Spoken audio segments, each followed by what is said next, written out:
Welcome to College Briefing. The content of the briefing includes: scientists map where 27 different types of love are felt in the body. The dark side of coaching capital Kota. European milk makers hurting over tariffs look to leave Thailand. Biden administration scrambles to deter wider Mideast conflict.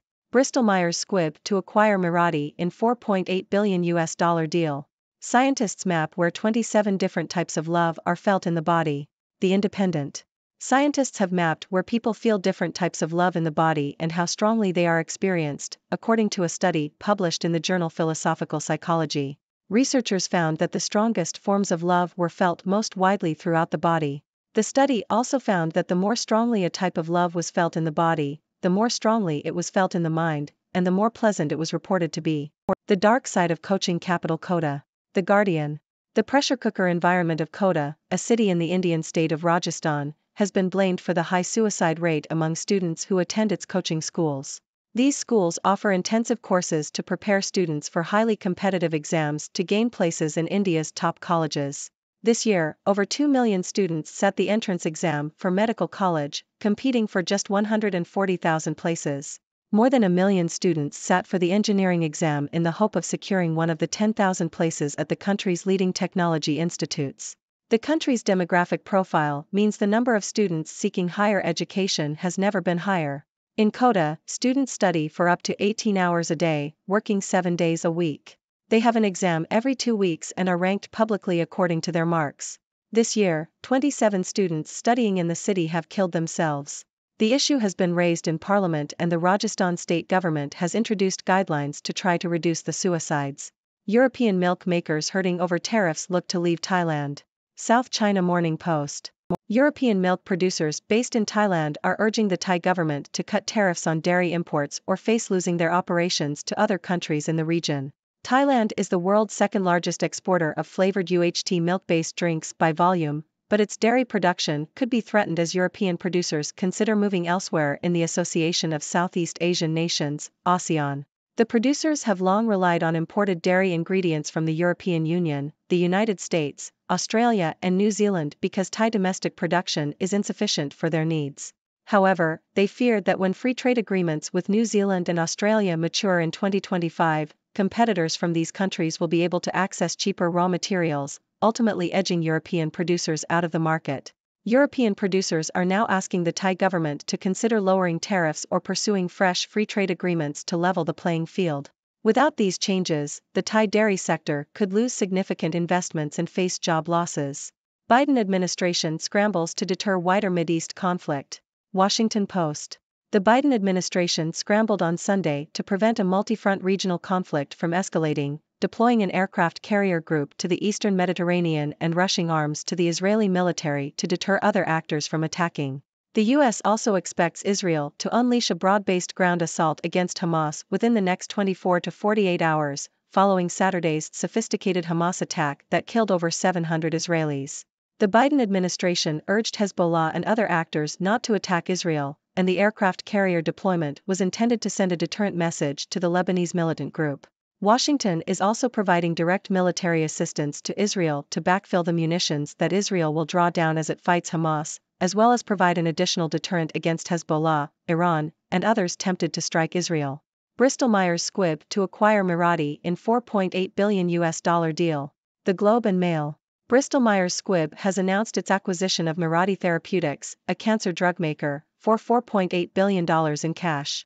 The deal is expected to be dilutive to Bristol Myers Squibb's non-GAAP earnings per share by around 35 cents in the first 12 months following the transaction's closure. Mirati stockholders will receive one non-tradable contingent value right for each Mirati share held, which could be worth $12 per share in cash. California governor vetoes bill to make free condoms available for high school students, citing cost. The Toronto Star. California Governor Gavin Newsom has vetoed a bill that would have made free condoms available to all public high school students. Newsom argued that the bill would create an unfunded mandate for public schools and would add to the state's budget deficit. The bill would have required schools to provide free condoms to students in grades 9 to 12 and allowed condoms to be made available in grades 7 to 12. It would have also made it illegal for retailers to refuse to sell condoms to youth. Newsom said that while programs increasing access to condoms are important, the state cannot afford the costs associated with this bill. Letters, Labor's plan to tax private schools will limit children's opportunities. Telegraph. The Labour Party's policy on private schools is hypocritical and will disproportionately affect those who are less affluent, according to a letter in the Telegraph.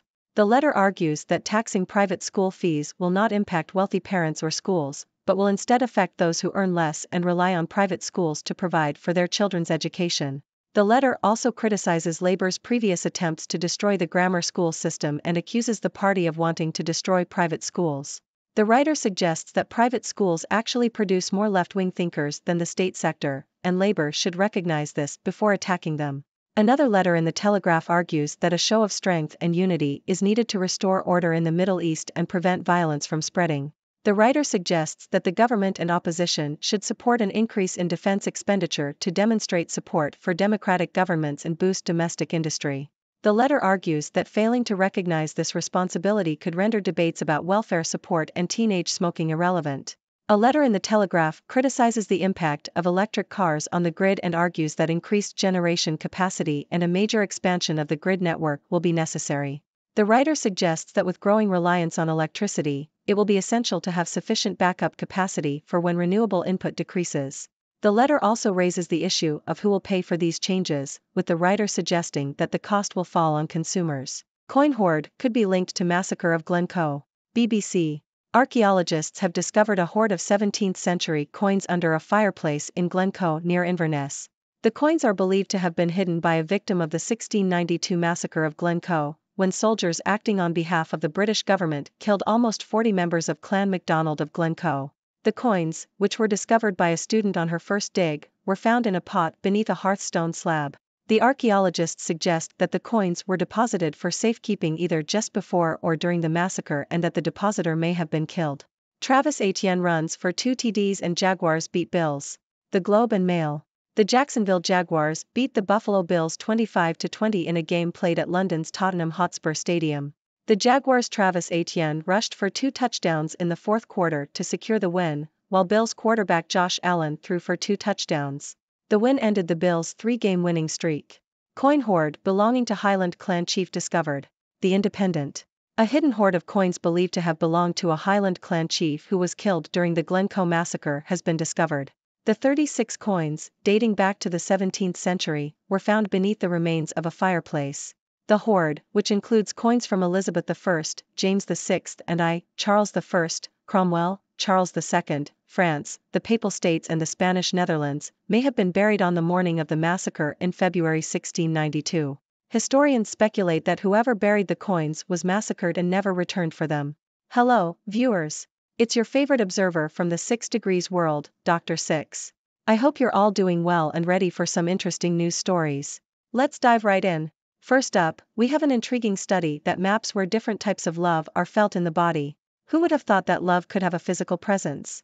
Apparently, the strongest forms of love are felt throughout the body, and the more strongly it's felt in the body, the more strongly it's felt in the mind. So, next time you feel love, pay attention to the sensations in your body. Moving on, we have a concerning report about the pressure cooker environment in Kota, India, where students study intensively for highly competitive exams. This year alone, 27 students have tragically taken their own lives.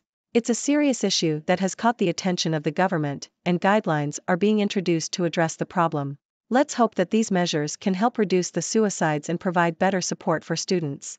In Thailand, European milk producers are facing challenges due to tariffs on dairy imports.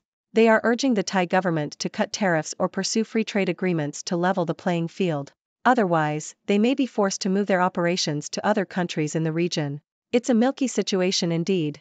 The Biden administration is working hard to prevent a wider conflict in the Middle East. They have deployed an aircraft carrier group and are rushing arms to Israel to deter other actors from attacking. The situation is tense, and the US expects Israel to launch a ground assault against Hamas soon. Let's hope that the situation can be contained and peace can be restored. In the business world, Bristol Myers Squibb is acquiring Mirati Therapeutics, a cancer drug maker, in a multi-billion-dollar deal. This acquisition is expected to have an impact on Bristol Myers Squibb's earnings, but it shows their commitment to advancing cancer treatments. A step forward in the fight against cancer. On a lighter note, the California governor has vetoed a bill that would have made free condoms available to high school students. Governor Newsom cited cost concerns and the state's budget deficit as the reasons behind his decision. While access to condoms is important, it seems that the bill was not financially feasible at this time. Now, let's hear your thoughts, viewers.